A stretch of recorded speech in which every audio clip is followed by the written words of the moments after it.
Idih.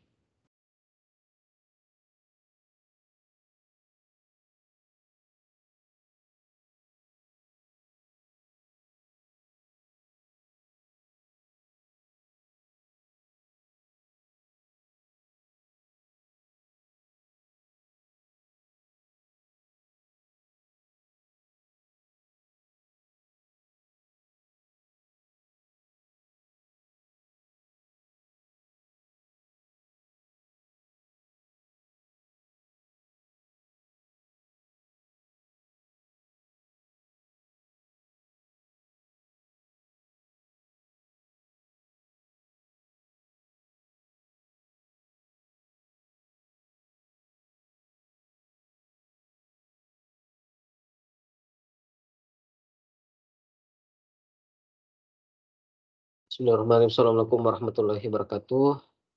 Nah, jadi ini sengaja saya bikin bikin live, tapi nggak apa-apa kalau nggak ada yang bisa masuk karena apa ya? Nanti silakan dinonton video offline-nya yang nggak bisa hadir. Absennya nggak mempengaruhi. Jadi ini semuanya pengganti dari kuliah yang terlewat sebelumnya. Oke, baik. Jadi di pertemuan kali ini yang akan kita bahas adalah tentang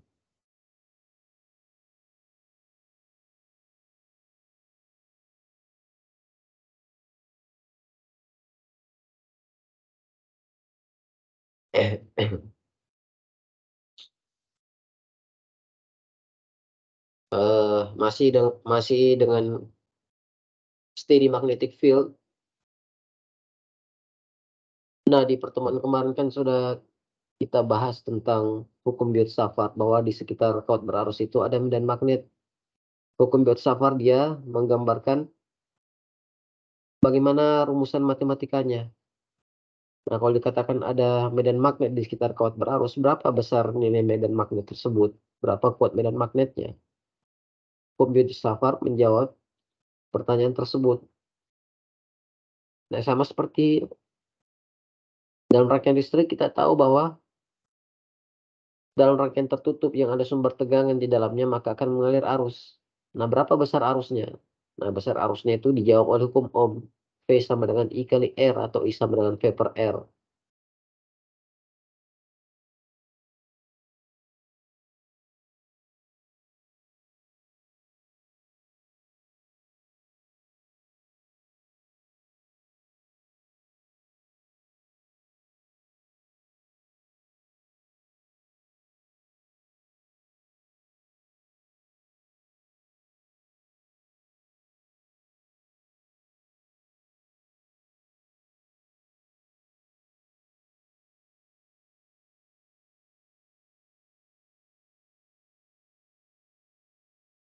Hukum Ampere. Nah, kalau hukum Biot-Savart kemarin kita sudah lihat persamaannya, sekarang hukum Ampere. Hukum Ampere itu persamaannya seperti ini.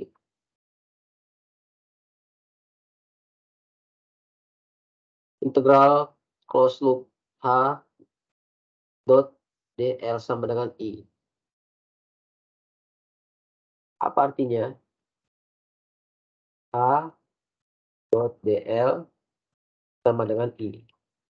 Nah, H ini adalah kuat medan magnet.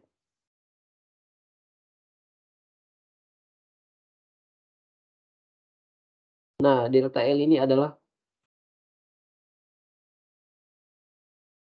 partisi lintasan.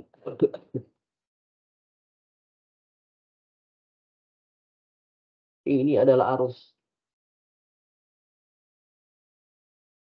Nah, pasti sudah bingung yang mana itu partisi lintasan. Jadi, contoh misalkan ini adalah kawat berarus.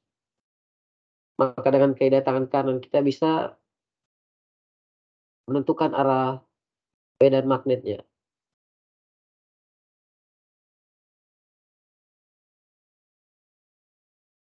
Kawat berarus, kaidah tangan kanan kan dia seperti ini.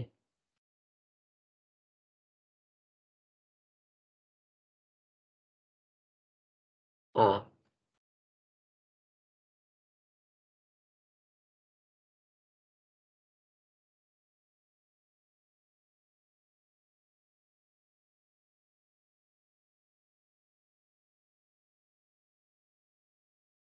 Kemudian inilah dia punya panjang DL atau partisi lintasan. Nah, jadi di titik ini berapa dia punya kuat medan magnet itu kita kalikan dengan DL, di sini juga kita kalikan H dikalikan DL, H dikalikan DL, kita jumlahkan semua H dikalikan dengan DL di sepanjang lintasan ini, maka jadilah dia integral H dot DL.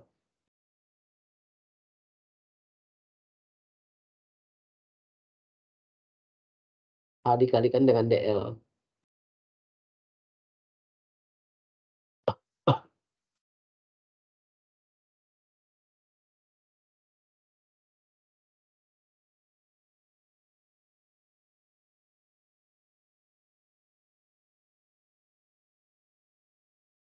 Nah, itu dia panjang inkremental.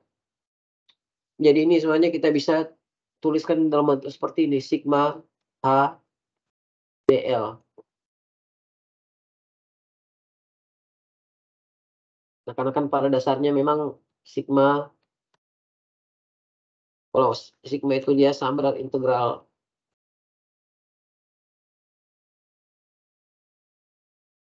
dengan catatan dia punya inkremental, pengali inkrementalnya itu DL atau unit unit panjang ini kalau saya nggak salah, bukan unit sih. Kalau D itu berarti dia, apa ya, kalau misalkan kita punya tali panjangnya L, nah terus ini kita bagi L-nya menjadi unit-unit yang sangat kecil, nah itulah dia DL-nya.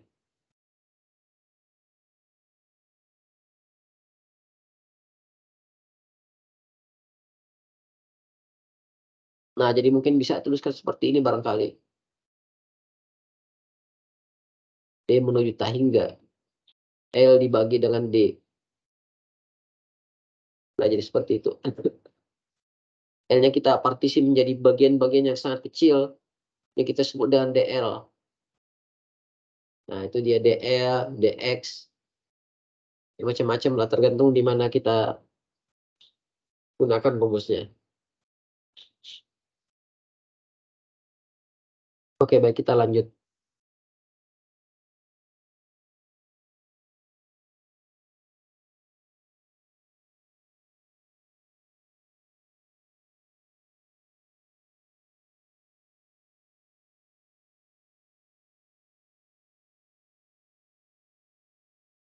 Nah, bagaimana misalkan ini kan rumus umumnya ya. Rumus umumnya itu adalah H kali DL sama dengan I. Nah, ini rumus umum, bisa diterapkan di mana saja. Di semua bentuk konduktor. Jadi konduktor itu kan bukan cuma kawat saja, ada juga yang modelnya plat, ada juga yang mungkin tabung, mungkin ada juga yang bentuknya kubus. Nah, ini rumus umum. Gimana kalau misalkan konduktornya dia kawat berarus?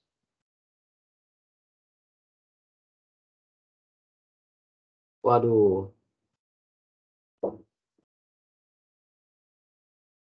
oke.